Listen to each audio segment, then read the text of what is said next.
Hey everyone, Brian Zane here, and it's time for my review of Full Gear 2022. It's AEW's first pay-per-view since All Out, and of course lots of madness has taken place in the 2 months or so since then. So how is AEW going to bounce back this time around? We begin with the cage match, starting off strong here as Jungle Boy Jack Perry takes on Luchasaurus in quite this deeply personal rivalry. This is a great match here, great hard-hitting story at play here. Jungle Boy is really getting thrown around, being overpowered a lot in the early going by Luchasaurus. Jungle Boy's bleeding in the first couple of minutes. Wow, cage and color in the opening match. It's crazy. Luchasaurus repeatedly throwing Jungle Boy into the cage wall. Christian Cage with some chicagery. He's a sneaky sneak and he steals the referee's key to open the door. That leads to the other wrestlers fighting on the outside while Christian's being taken away. More thrashing on the outside by Luchasaurus. Chairs and a table are brought into the ring.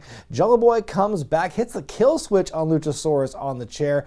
Big choke slam on the chair by Luchasaurus. There's a kick out. Jack Perry fires up a couple of times. He wipes the blood off. He slaps Luchasaurus with the blood. Multiple tombstones by the dinosaur, setting up the table. Jack decks him with the chair, climbs all the way to the top of the cage. Giant flying elbow off the top of the cage, which he's a little short on. It was kind of scary to see him not quite get all of it, but he comes back with that snare trap submission. Luchasaurus taps, and Jungle Boy wins the big one here. A very strong way to start the show off. Very physical story being told, like I said. I think the payoff was good. Jungle Boy needed this win, and for him to do it in such an emphatic fashion, not like by the skin of his teeth or anything, but by basically dominating him at the end there, I thought was very well done and can help hopefully set Jungle Boy up for some better things down the road. Another match that I was kind of surprised took place this early in the show for the AEW Trios Championships as the Elite came back to take on Death Triangle, the defending champions. A big intro for the returning Elite here. They get this, like, I don't know, is this a video game reference they were making with the Gears of Creation, this like speech they had on the screen there,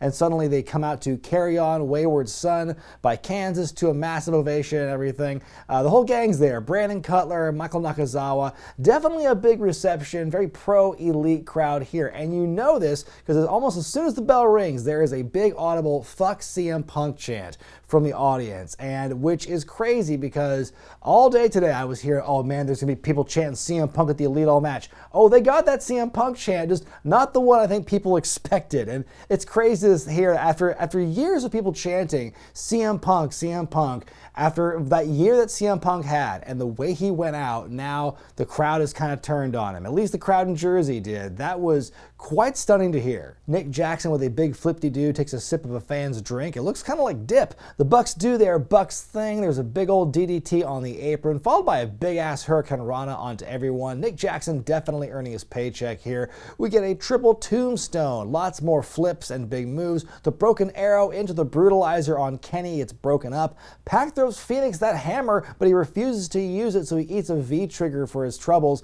Pac goes to the hammer again. Oh, he can't wait to use it, but he gets super kicked. Omega goes to the one-winged angel, but Phoenix using the hammer on him and rolling him up to win and retain. I was kind of underwhelmed by this match for the most part. Things got really wild and exciting in the third act, but I feel everything leading up to that was pretty slow. And when you hear what they're going to do with these two teams coming soon, maybe there's a reason for that and why they may have kept things a little bit close to the breast there. I thought that was kind of a shocking outcome that the Death Triangle retained, especially the way they did. That whole kind of like bastard mentality is seeping his way into Phoenix. You could tell in the body language he didn't really want to do that, but he did what he had to do to win. So, you know, where's that going to go, and how is Pac going to further influence and possibly corrupt his friends, the Lucha Brothers? Up next, the TBS Championship, Jade Cargill defending against Nyla Rose, who stole the physical belt from her several weeks ago. Each woman getting a special entrance this time around. Nyla comes out with the Eddie Guerrero style entrance, and Jade comes out dressed as Chitara. Nyla starts out by laying Kiera Hogan out on the outside for some reason. Jade brings the heat early on. They spill to the outside. Nyla comes back with a shot into the steps,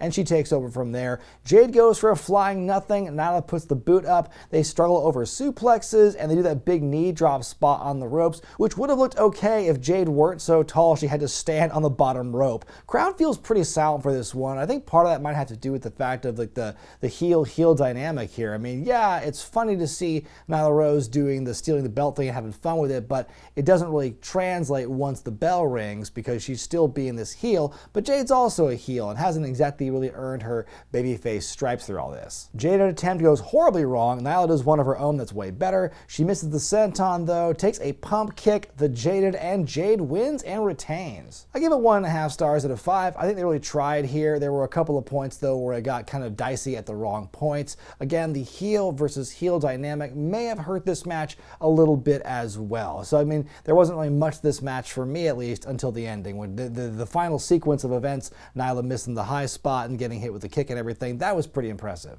A 4-way match for the ROH World Championship as Chris Jericho defends against Sammy Guevara, Bryan Danielson, and Claudio Castagnoli. This was a really fantastic match with a great cast of characters, and what they were able to pull off in this match was really impressive. Guevara takes a lot of the punishment early on in this thing. There's a moment when Claudio and Danielson work together, and then they shake hands and they trade strikes. We get a lot of teammates fighting teammates here, which I think it's received very well by the fans, I think. They each have a single leg crab on Jericho at one point. Sammy hits him with a double cutter out of nowhere. Danielson gets worked over 2-on-1 for several minutes until he hits the forearms and the kicks. Where's Claudio been this whole time though? Jericho with a double lion salt on Bryan and Sammy. Jericho goes for a cover at one point. Sammy pulls him off. Then they finally come to blows. Claudio with a sharpshooter into a combo with a label lock by Bryan on Jericho at once.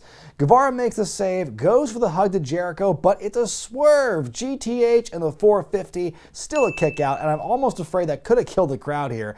Danielson and Claudio with a good run on the JAS. Suddenly, Danielson with the Busaiku knee to Claudio. We get a kick out. Label lock on Sammy. Jericho breaks it up. A few minutes later on the outside, Claudio with the neutralizer to Danielson on the floor. Sammy with a shooting star to the outside. We finally get the big swing. Jericho, I think, is supposed to be doing a jumping Judas effect to Claudio, but it looks a bit off. They get it again. Jericho wins and retains. I give it 4 stars out of 5. I really enjoyed this one, especially as things kind of got near the end. Again, that last half of the match. I think this match, along with a lot others on this card, suffer from going a bit too long and having a few too many of these like super close calls and everything, which just kind of makes the show in general more tiring to watch after a while when so many matches go through that. But I think this one was really earned. I think that there was good character development across the board here, especially when the teammates were fighting each other because of how important the matchup was and everything. I think when they went to the big hits and all the big moves, they were kind of sprinkled out, and the way they had the payoff by the end, the crowd was really into seeing those. Saraya in her first match in about 5 years, about 1,700 or so days, according to the lower third, as she took on Dr. Britt Baker, DMD. And what a great moment for Saraya here for her entrance. Coming out, this huge ovation, and you could see the emotion like just hit her like a ton of bricks, and she was able to keep her composure after a minute and go on. But what an awesome moment for Saraya to get back that and get that adulation again, get that moment in the spotlight here. Her brother, Zach Zodiac at ringside. Oh, I wonder if they're filming anything to be inspiring the sequel to Fighting With My Family. The first bump Saraya takes, though, she kind of like gets up and acts like she hurt her neck again, and it's really awkward, and the crowd's like tensed and hushed, and she's faking it. That's just a classic gag there. Every bump could be her last was the story that we got for the early going of this thing, because man, like Britt Baker was going after the neck over and over again, and some of these bumps looked really just kind of scary. I think that's the same problem we had when, like, say Bryan Danielson came back to wrestle for the first time. Like every bump was like, oh my god, is this going to be the one? And you know, it's fine. They turned out fine here, but it was just, they made it look so devastating, and the way they sold it just made it feel 10 times worse than it probably really was in execution. Saraya comes back, hits a big cross body off the apron, some back and forth. Saraya hitting the nightcap when we get a kick out. Britt comes back, hits a stomp and get a kick out. Saraya with a not great sunset flip powerbomb off the top. Britt countering a full Nelson into a lockjaw, which gets countered. Saraya gets murdered a couple of times, including another stomp. Saraya still kicking out somehow. Hits 2 of her DDTs in a row. Saraya wins her big comeback match. I'm going to give it 3 stars out of 5, and part of that grade simply goes to the emotion and just the moment of this matchup here and what it really means, it being kind of historic in that way, especially for Saraya. You know, major credit to her and also to Britt. The expectations in this match were so high and so magnified because of the nature of why Saraya left in the first place and the nature of her injury, and oh my god, is she good to go? There was a lot of people kind of hand-wringing over that. Not only that, but it's also Saraya's first match in 5 years. So it's like, it's just crazy to think of having to dive right in with such a big opponent in Britt Baker. I mean, Saraya could have easily been booked in a situation where, oh, her first matches back are against kind of like lesser people on the totem pole where the expectations aren't so high. But because it is Britt Baker, it's still like this big event. You know, it makes it like feel like a really big deal. And so there's a lot of that pressure. And I think they really handled it very well. Was it the best women's match of the night? No, but I think it was still, there was a lot of great emotion there. I think that's what helped carry it over for me. It's a Hoss fight for the TNT Championship as Wardlow defends against Powerhouse Hobbs and the ROH TV champ Samoa Joe. It's hard-hitting action from the get-go here. Kind of what you would expect from these 3 kind of Hosses you get. Wardlow at one point with this crazy-ass like springboard flip-de-doo off the top onto his opponents, and JR, the loudest and most emotional I've ever heard him in AEW in 3.5 years or so, going ballistic over that moment. More big collisions, Joe with his flying tackle through the ropes to the outside, Hobbs checking Joe into the barricade. Back in the ring, the strength of Wardlow to get Hobbs up for those power bombs. Goes for one more, Samoa Joe hitting Wardlow with the title, which is legal, and makes you wonder why no one thought of doing that sooner in the match. He puts the clutch on Hobbs and the referee calls it. Samoa Joe is now a double champion. I give it 3 stars out of 5. I thought it was a pretty darn solid match. There were a couple of times as things went on that I thought things got a bit too repetitive with some of the offense, but besides that, a great showing for all 3 guys. Some great athleticism on display. Really shocking to see Joe win this one. I thought he'd be sitting pretty as the ROH TV champion for a while. Now he's the double champion. I guess it's to help maybe build to a blow-off with he and Wardlow one-on-one, and maybe Wardlow can win the belt back, which would be fine, and I hope maybe that'd be finally a good feud for Wardlow here, because boy, if you look at the individual reign as TNT champion, what he really accomplished during that time. It's unfortunate that his reign was not the best, and you know, maybe if he wins it back they could do something with it then, but it's a shame that it's taken this long to finally get something into a higher gear. Tony Schiavone backstage with Chris Jericho. Tony brings up the dissension during the match, but Jericho actually giving Sammy credit for having the cojones to fight him. In come Orange Cassidy and Danhausen, who's gone back to his goofy version for some reason. So this darker version that we saw during the pre-show match where we had the different makeup and entrance, is that kind of a split personality thing, or what's the catalyst to that happening, I wonder? Anyway, Cassidy telling Jericho that Tomohiro Ishii wants a piece of him. Jericho then cuts a promo on the spot about Ishii, calling him a young boy basically, and that he is Ishii's senpai. Then he leaves, Orange challenging Jake Hager and his hat to an All-Atlantic title match later this week on the same show. Up next, Jeff Jarrett and Jay Lethal take on Sting and Darby Allin. And man, Jeff Jarrett can still get some heat from the fans, can he not? I mean, when you get that Memphis background and training, you can pretty much get heat from anyone in any era, basically. Very WCW 2000 of him, though, to have these like Sting goons coming out with him during the entrance. A body bag appears on stage. Lethal and the Sting goons go to investigate, but then some steam comes out. Darby Allin shows up and beats them up. Sting is in disguise as one of the goons from earlier, but now he just kind of looks like Macho Man from his TNA appearance. The match begins as Jarrett gets worked over. Lethal taking a huge bump on the apron, all the fighting taking place on the outside early on. Sting driving Jay's balls repeatedly into the railing. Darby takes a ladder out, makes a big leap, but then Satnam Singh catches him in midair and hucks him onto the ramp. Sting diving onto Lethal and Satnam. It kind of looks scary because he falls into like a black abyss basically because of the shadows and he's dressed in black, but he turns out to be fine. Things finally make their way to the ring and they have an actual match. Sting gets the Scorpion Deathlock onto Jarrett. He absorbs the Sanjay Dutt punches, but he eats a Satnam chokeslam. Jarrett's got the guitar. Darby going up top. Jarrett hits him in midair with the guitar. I called it, but then Darby darbs up. Sting goes the death drop on Satnam, then the coffin drop assist. Oh my god. Sting tries to intercept the lethal injection, but they crash. Darby covers up for it though with a coffin drop to win. I thought the match was pretty good, and I guess it's no surprise considering two of the guys in that match match had a combined 50-something, 60-something years of experience between the two of them, so they know how to get the job done. I mean, they clearly know what they're doing with Sting at this point. Like, the secret they have with him, like, that seems to be working. You know, this limited exposure, pay-per-view matches, doing some crazy thing. And then you get Jarrett in the mix as well, and, you know, that also kind of added to it as well. Like I said, the way Jarrett can still get heat at this stage in the game is pretty phenomenal. And so, yeah, match was all right, but that's about it. Interim Women's Championship match now, as Jamie Hayter challenging Toni Storm, the former friends, former roommates, fighting it out here. The match begins with a lot of grabs, but then you can see the aggression and the anger in Jamie's actions and her mannerisms all throughout the match here. It's really good stuff here. Fighting on the outside, some more back and forth. Toni smacking her hand on the ring post, and Jamie takes over. Some nasty looking chops just all over the place. At one point she does this suplex spot, and Taz goes, "I don't ever recall seeing a suplex like that before. If I saw that as a wrestler, I would have stolen it." Just very matter of fact by Taz. The two trade some vicious looking strikes. They don't hold back here. I love it. Rebel shows up though. Toni's nose is busted. She eats the title belt and the lariat, but she still kicks out. Rebel is ejected. Toni gets dumped out of the ring. Suddenly a big stomp on the belt by Britt Baker in disguise. Piledriver by Hayter. Still a kick out. The fans begin to reject this. Storm just drops her with the Storm Zero. Jamie kicks out.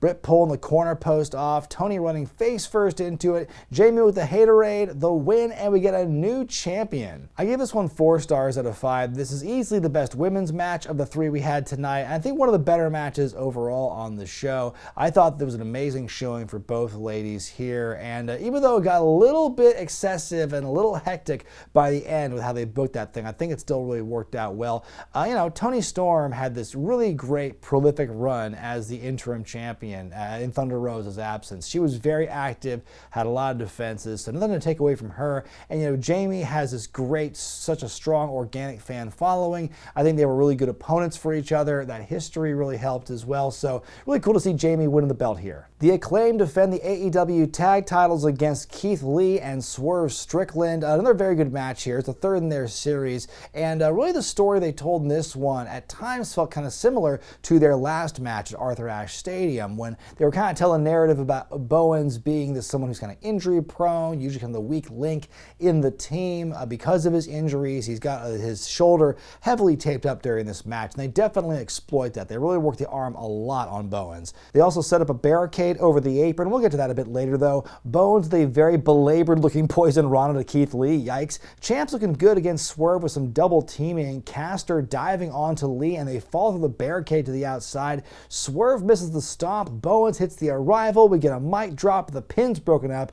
Keith Lee going on a run, but the fans start to chant asshole for some reason. It turns out there was some fight going on amongst the fans and the crowd, and so the rest of the crowd got kind of distracted by what was going on. There was an asshole chant. There was some cheering. Really have nothing to do with the match at hand for a minute. Caster kicks out of the fall from Glory. On the outside, Swerve grabbing the pliers, but Daddy Ass makes the save. Swerve telling Keith to break some fingers, clearly the only way to win. Lee says no. Swerve slaps Lee, and Keith leave. Swerve is put away with a double team after some fighting. The Acclaimed win and retain. Another great match with these two teams. Maybe not the best in their series, but definitely not the weakest either. I do think that the spot with the pliers was a bit too samey to the spot with the hammer in the trios title match earlier in the show, but I will say seeing the Acclaimed basically win the match on their own was pretty good, and it's good for them to kind of have that narrative of Bowens coming through in the clutch, even though he was kind of perceived as the weak link of the team. I thought that was a nice touch as well. They announced there's going to be a best of 7 series coming up for the trios championships between the Elite and the Death Triangle, so that might be a reason, like I said,